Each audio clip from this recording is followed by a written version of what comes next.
move up. Here we go.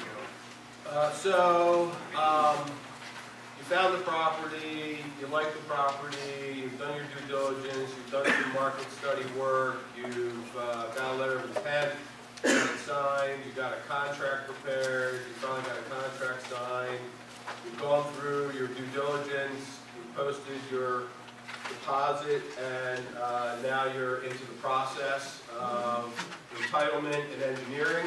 So by this time, you have your consulting team in place. You know who your civil engineer is, your geotech engineer, your transportation consultant, your environmental consultant, your wetlands consultant. You maybe even have a public relations consultant to deal with all the not in my backyard community people that are going to fight you. And you've got a land plan together. You have that concept because you had to build the financials based on the concept. So you know that you're building on that 5-acre piece that was surrounded by singles and towns. You've got 20 to the acre, you've got 100 townhouses on it, and so now you're moving forward. And you might, before you submit your plans to the jurisdiction for approval, and this is let's not make it a rezoning. Can we make it a rezoning? In broad sense. Let's make it a rezoning. What is a rezoning? Okay, so this property is zoned R1, and everything around it is zoned R20, a townhouse zone. So you have to rezone. You got to change the zone from 1 unit per acre to 20 units per acre, and that requires a rezoning step. Sometimes you will go through the site plan phase simultaneously with rezoning if the jurisdiction allows, but in this instance, you're concerned that you might have to change your plans along the way. It's not going to be as clean as you think. You might not get 20 to the acre, so you're going to go through rezoning. So the first thing you might do, even before you go to the jurisdiction with your site plan, is you might reach out to the neighborhoods, the surrounding HOAs, and go to a community meeting to present the plan to the community so the community knows what's going to happen on that 5 acres. You get good feedback from the neighborhood. They like the 100 townhouses. They like the concept. They like the architecture. They like where you're going with product and your pricing. And you feel good about it. So you move forward with your civil engineer, and he prepares the rezoning plan. And this jurisdiction allows you to submit a site plan, a preliminary plan with it.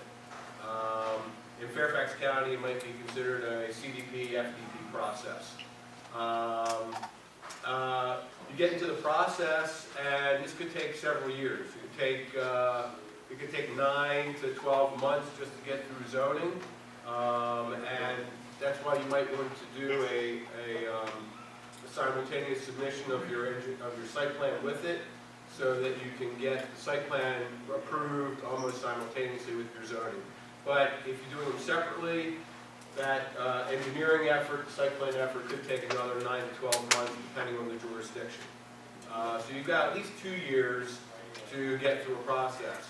If the community is combative, and if there are a lot of not in my backyard people and a lot of community grassroots efforts to fight it, your entitlement is going to get extended by that period of time. And hopefully your contract has time built into it to extend your contract, because contract has to have a date in it for settlement. You can't have an open-ended contract. So the seller said, you tell the seller it's going to take me 3 years to get through a process. They look at you like you're crazy. What do you mean it's going to take you 3 years? I'm telling you, I do this for a living. Talk to Truett. They'll tell you the same thing. It takes 3 years. So he said, no, I'm only going to give you 2 years, but I'll give you extensions. So he'll give you a 6-month extension, and you might have to pay for that extension. He may give you or he might give you free extensions. So you get through entitlement and engineering, and you get to a point where you get record plats, and it's usually sort of one of the conditions to close is record plats, because then you really have something that's vested. Some jurisdictions you vest a preliminary plan, sometimes you vest a site plan, but really record plats. In the state of Virginia, you're vested at the preliminary plan, correct? Yes.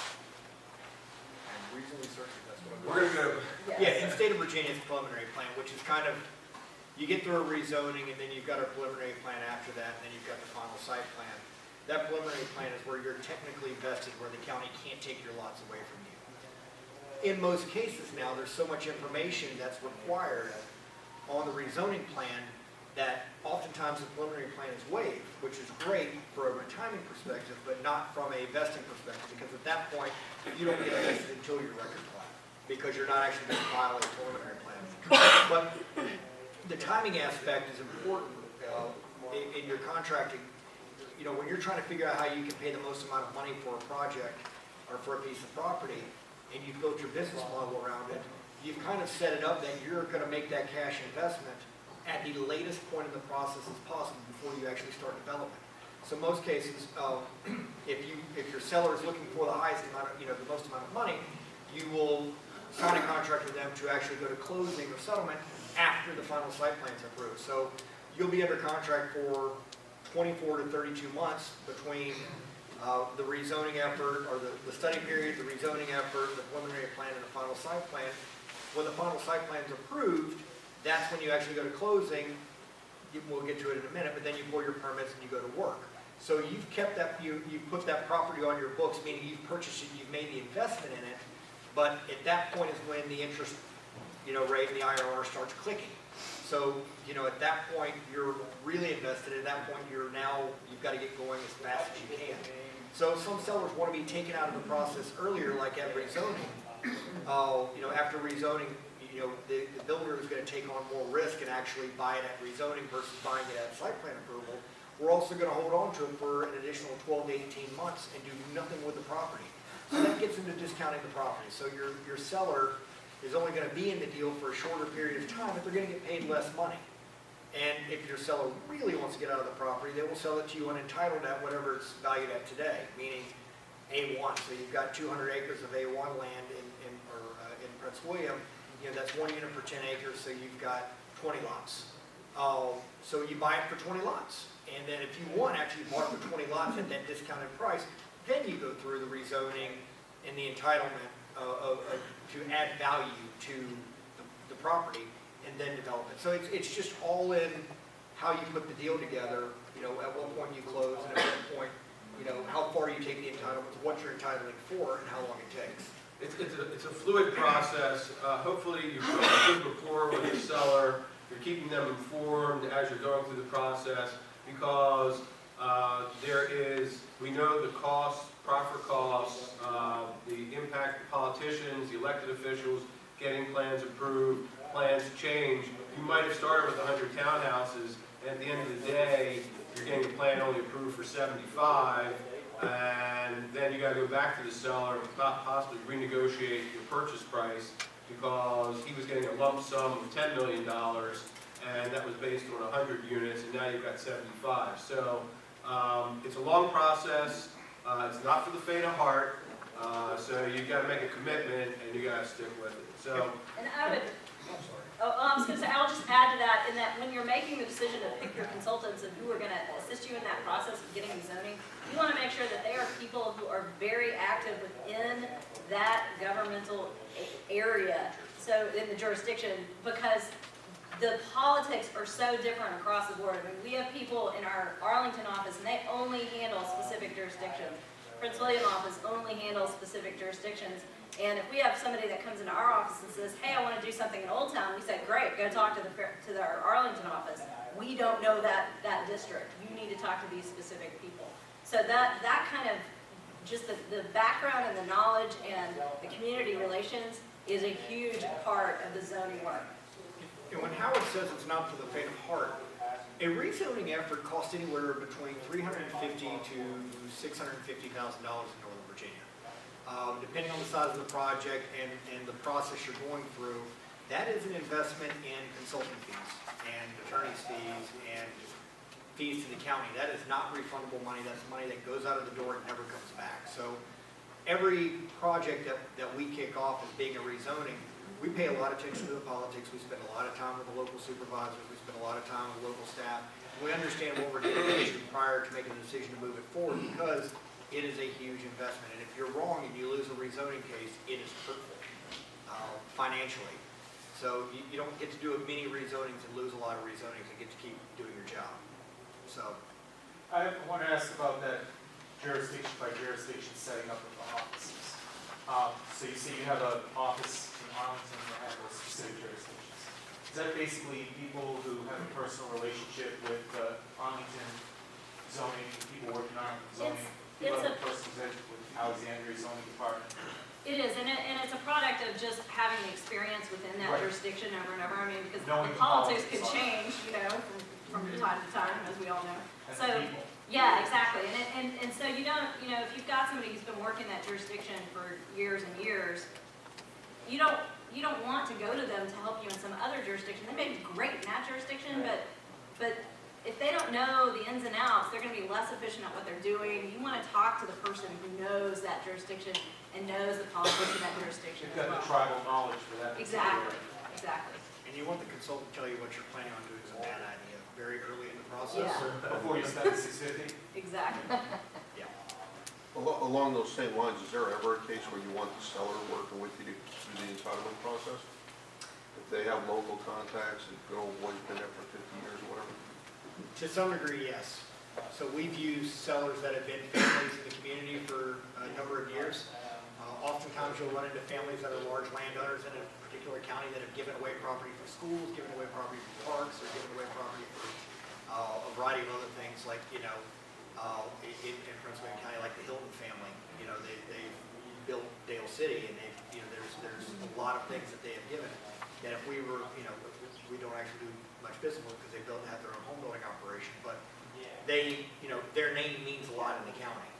So it depends. If they're a long-standing family that has a good relationship with the county, you also have sellers that, on the other side of that have been a huge pain to the county with whatever they're doing on their property and spend a lot of time poking the county in the eye to where you actually ask them to stay at home and stay out of the process. Absolutely.